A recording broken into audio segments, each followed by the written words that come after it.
ICC T20 ప్రపంచ cup 2026 టోర్నీలో team India జైత్రయాత్ర కొనసాగుతుంది.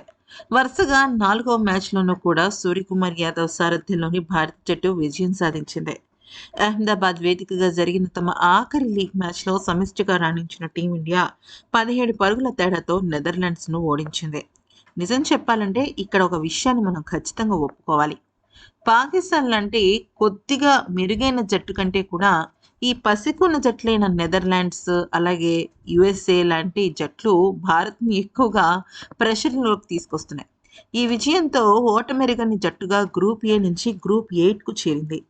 ఇక మరోవైపు నెదర్లాండ్స్ ఓటమితో టీ20 ప్రపంచ కప్ నుంచి నిష్క్రమించినప్పటికీ కూడా వీళ్ళు అంటే ఈ నెదర్లాండ్స్ ఆటగాళ్ళు మంచి గట్టి పోటీ ఇచ్చారని చెప్పొచ్చు. ఎందుకంటే 61 పరుగుల తేడాతో పాకిస్తాన్ జట్టు ఓడిపోయింది. కానీ 196 పరుగుల మన భారత్ లక్ష్యం ఇచ్చినప్పటికీ కూడా నెదర్లాండ్స్ జట్టు బాగానే రాణించింది. అయితే చివరి వరకు పోరాట పటిమను కనబరుస్తూ 17 పరుగుల తేడాతో మాత్రమే ఓటమి పాలైంది నెదర్లాండ్స్ జట్టు. అయితే ముఖ్యంగా శివం దుబే అయితే ఆల్రౌండ్ పర్ఫార్మెన్స్‌తో దుమ్మురేపాడు. వరుణ్ చక్రవర్తి ఆటను మలుపు తిప్పాడు. ఈ 2 విషయాలు భారత్‌కి హైలైట్‌గా నిలిచాయన్నమాట. అయితే వరుణ్ చక్రవర్తి 3 కీలకమైన వికెట్లు తీసి నెదర్లాండ్ పతనాన్ని శాసిస్తే 66 పరుగుల అద్భుతమైన ఇన్నింగ్స్‌తో శివం దుబే అలాగే బౌలింగ్‌లో 2 కీలకమైన వికెట్లు తీసి విజయంలో కీలక పాత్ర పోషించాడు. ఒక మాటలో చెప్పాలంటే గెలిపించేశాడనే చెప్పొచ్చు. ఈ మ్యాచ్‌లో ముందుగా బ్యాటింగ్ చేసిన భారత్ నిర్ణీత 20 ఓవర్లలో 6 వికెట్లకు 193 పరుగులు చేసింది. అయితే శివం దుబే 31 బంతుల్లో 4 ఫోర్లు, 6 సిక్స్‌లతో 66 పరుగులు చేశాడు. హాఫ్ సెంచరీతో జట్టును ఆదుకున్నాడు. తిలక్ వర్మ 27 బంతుల్లో 3 ఫోర్లు, 1 సిక్స్‌తో 31 పరుగులు చేశాడు. సూర్యకుమార్ యాదవ్ 28 బంతుల్లో 2 ఫోర్లు, 1 సిక్స్‌తో 34 పరుగులతో పర్వాలేదు మాదిరిగా ఆడారని అనుకోవచ్చు, కానీ దూకుడుగా మాత్రం ఆడలేకపోయారు. నెదర్లాండ్స్ బౌలర్లలో లోగన్ వాన్ బిక్ అనే బౌలర్ 3 కీలకమైన వికెట్లు తీశాడు. ఆర్యన్ దత్ 2 వికెట్లు తీగా ఇక కైల్ క్లెన్ 1 వికెట్ తీశాడు. అనంతరం నెదర్లాండ్స్ 20 ఓవర్లలో 7 వికెట్ల నష్టానికి 176 పరుగులే చేసి ఓటమి పాలైంది. బాస్డీ లీడే 23 బంతుల్లో 3 ఫోర్లు, 1 సిక్స్‌తో 34 పరుగులు. అలాగే జార్జ్ లయన్ 26 పరుగులు అంటే 16 బంతుల్లో 1 ఫోర్, 1 సిక్స్‌తో 26 పరుగులు చేశాడు. నోహ్ క్రోస్ 12 బంతుల్లో 5 ఫోర్లు 25 పరుగులతో నాట్అవుట్‌గా నిలిచి వీళ్ళు ముగ్గురు కూడా టాప్ స్కోరర్‌గా నిలిచారు. మిగతా బ్యాటర్లు అందరూ కూడా దారుణంగా విఫలమయ్యారు. భారత బౌలర్లలో వరుణ్ చక్రవర్తి ఆటను మలుపు తిప్పాడు. శివం దుబే 2 వికెట్లు తీశాడు. బూమ్రా, పాండ్యా తలా 1 వికెట్ తీగా సూపర్ 8 దశలో టీమిండియా ఆదివారం సౌత్ ఆఫ్రికాతో తమ తొలి మ్యాచ్ ఆడనుంది. అయితే 194 పరుగుల భారీ లక్ష్య ఛేదనలో నెదర్లాండ్స్కు ఆశించిన ఆరంభం దక్కలేదు.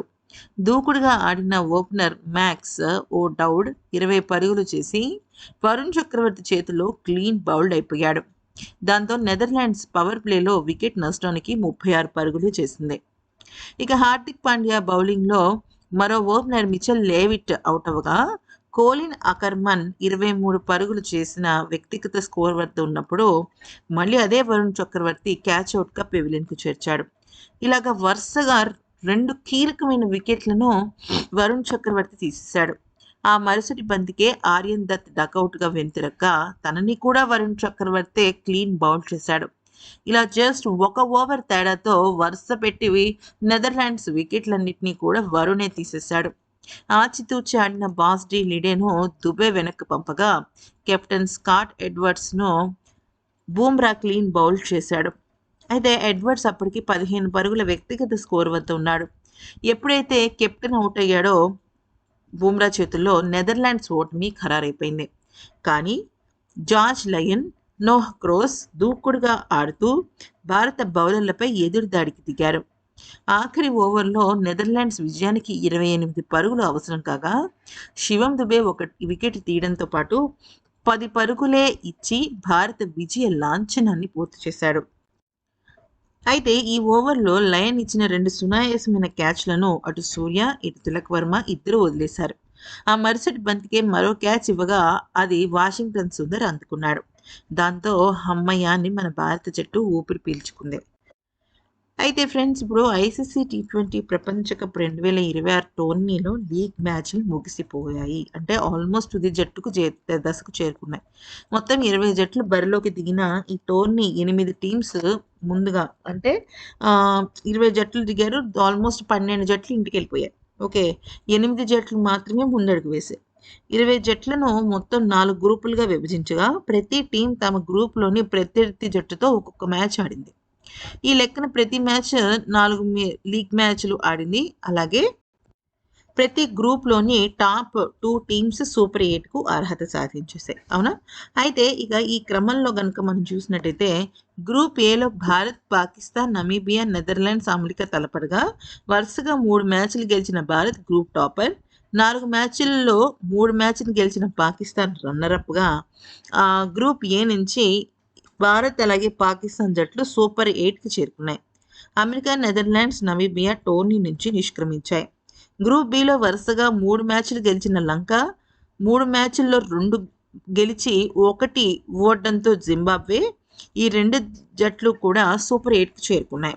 అంటే group below winner Sri Lanka, runner Zimbabwe అనుకోవచ్చు. ఐర్లాండ్, ఆస్ట్రేలియా, ఒమన్ ఈ దేశాలు బాయ్ బాయ్ గుడ్ బై చెప్పేశాయి. అయితే ఈ గ్రూప్ నుంచి ఆసీస్ పక్కకెళ్ళిపోవటం యావత్ క్రికెట్ ప్రపంచాన్ని ఆశ్చర్యంలోకి నెట్టేసింది. ఈ టీ20 ప్రపంచ కప్ చరిత్రలో ఆసీస్ ఈ రకంగా మూడు సార్లు ఇదే లీగ్ దశలో వైదొలిగిందనమాట. అయితే ఇక ఆ తర్వాత గ్రూప్ సిలో వరుసగా 3 మ్యాచ్లు గెలిచిన వెస్టిండీస్, 4 మ్యాచ్లో 3 గెలిచిన ఇంగ్లాండ్ సూపర్ 8కు చేరుకున్నాయి. స్కాట్లాండ్, ఇటలీ, నేపాల్, జుజుబి జట్లు తప్పుకున్నాయి. గ్రూప్ డిలో first South Africa, second New Zealand ముందడుగు వేయగా ఆఫ్ఘనిస్తాన్, యుఏఈ, కెనడా నిష్క్రమించాయి.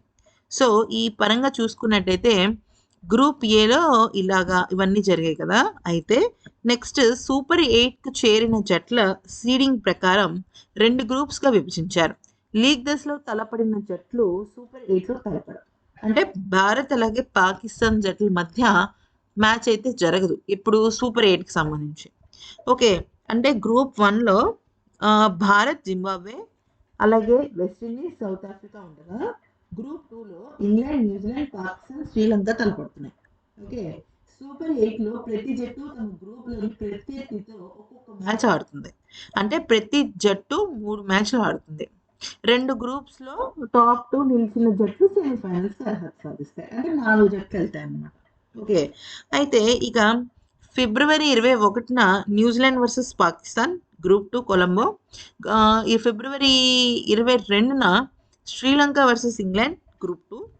ఫిబ్రవరి 22న మళ్ళీ అదే రోజున భారత్ వర్సెస్ సౌత్ ఆఫ్రికా. ఇది ఫస్ట్ అనమాట. ఓకే. మన భారత్కి ఫిబ్రవరి 22వ తారీఖున మనకి మ్యాచ్ ఉంది. ఓకే. నెక్స్ట్ ఫిబ్రవరి 23న వెస్టిండీస్, జింబాబ్వే ఉంది. మళ్ళీ మన భారత్ మ్యాచ్ అంటే ఫిబ్రవరి 26న భారత్ వర్సెస్ జింబాబ్వే ఉందన్నమాట. ఓకే. సో ఇంకా మళ్ళీ మార్చి 1వ తారీఖున భారత్ వర్సెస్ వెస్టిండీస్ ఇలాగా ఆటనైతే వాళ్ళు డిజైన్ చేశారు. సో ఈ పరంగా చూసుకున్నట్టయితే ఇక్కడ భారత్తో మళ్ళీ పాకిస్తాన్కి ఆడే అవకాశం లేదు. ఈ రకంగా పాకిస్తాన్ ఈ గ్రూప్ 8 నుంచి చక్కగా పక్కకి వెళ్ళిపోతుంది. ఎందుకంటే హేమ, హేమీలందరూ రంగంలోకి దిగుతున్నారు. ఈ వీడియో నచ్చితే లైక్ చేయండి, సబ్స్క్రైబ్.